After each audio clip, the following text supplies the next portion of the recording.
Hi, welcome back. We're here with Chloe McNamee. She's a health promotion facilitator with Alberta Health Services, and we're going to talk about National Injury Prevention Day. Now, I have to tell you that National Injury Prevention Day has already happened. It was very recent, but we think that the messages that it is designed to promote are things that we should think about year-round, not just on that day. And with summertime here, and we're outside and we're active, we might be prone to some injuries more so than other times of the year, and Chloe's going to tell us how we can be smart about it and be safe. Welcome. Thanks, Sherri. First of all, tell us a little bit about National Injury Prevention Day, and then when it comes around next year, maybe people will go, oh yeah, I remember that. Yes, sounds great. So Parachute Canada is a national charitable foundation, and they put on National Injury Prevention Day July 5th. So this is the second annual that they had, and it is just a day to bring awareness about preventable and predictable injuries, as we have a lot that are happening in Canada still. Our rates are really high for all of these predictable and preventable injuries, and so we want people to be aware that risks are part of our everyday life, and we still want to encourage play in any capacity, but we want people to be aware of safety concerns and things like that, so that people are safe while they are engaging in play. Mm-hmm. Yeah. I like that idea, because we don't want people to be afraid to go out and have fun. Yes. But do so safely. Exactly. Right. Right. So you said that we do have high rates of injuries in Canada. What are some of the most common injuries that we see? So the most common is motor vehicle collisions. So these are for ages 1 to 44 years old in Canada.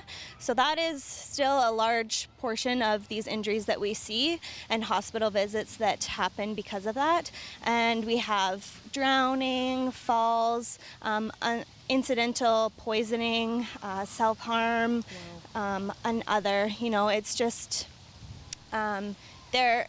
a large portion is with the motor vehicle collisions, as I mentioned, and just being safe while you're out around different risks, I guess. Right. Yes. I know. The adults in my life when I was a little one used to say, well, accidents happen, but quite often those accidents really didn't need to happen. Yes, exactly. And we're actually trying to stray away from the word accidents. We want people to be aware that most of these injuries are predictable and preventable if people are taking the right precautions and measures in order to be safe.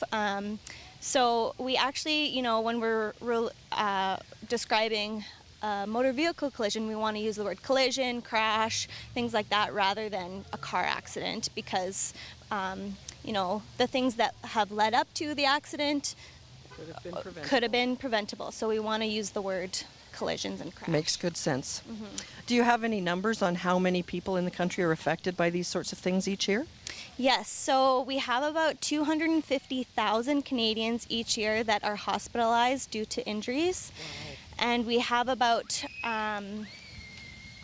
15,000 Canadians that are unfortunately fatally injured.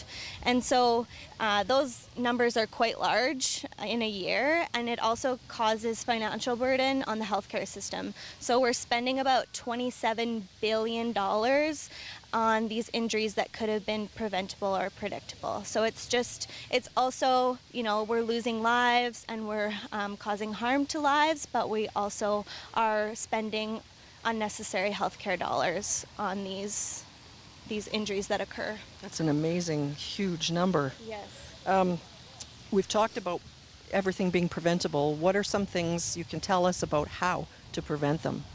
So, it's summertime, and lots of people are going to be swimming. So if you are with little ones, or even older ones who do not know how to swim, or if there's a current or something like that, you need to be able to wear the right gear. So whether that's a life jacket, a pool noodle, water wings, things like that, when you're around the water. So depending on what activity you're engaging in, we want you to wear the right gear. So if you're riding your bike, we want you to be wearing your bicycle helmet. Yep. Rollerblading, wearing all the right gear there, knee pads, elbow pads, wrist pads, because you never know, the smallest rock could cause you to fall. Right. And we don't want to cause an injury that way. So it's just wearing the right gear for the type of activity that you're engaging in. Being aware of the rules of the activity, if there are any, if it's a sport or if you're in a public place that has different rules. So just being aware of the different messaging around and the education around what you're engaging in. Yeah. So, in other words, take the time, like you said, to educate yourself. Don't just, especially if it's a new activity to you, maybe take the time to look it up, Google it, Exactly. check on the safety gear and the precautions you should take before you go. Exactly. Yeah, that would be my best advice, because if you don't know, then, You don't know what you don't know. Exactly. But unfortunately, yeah, it could cause an injury, and we don't want that to happen. Okay, and can you recommend any resources where people could go and look for more info? Yes, definitely. So Parachute Canada, it's parachutecanada.org.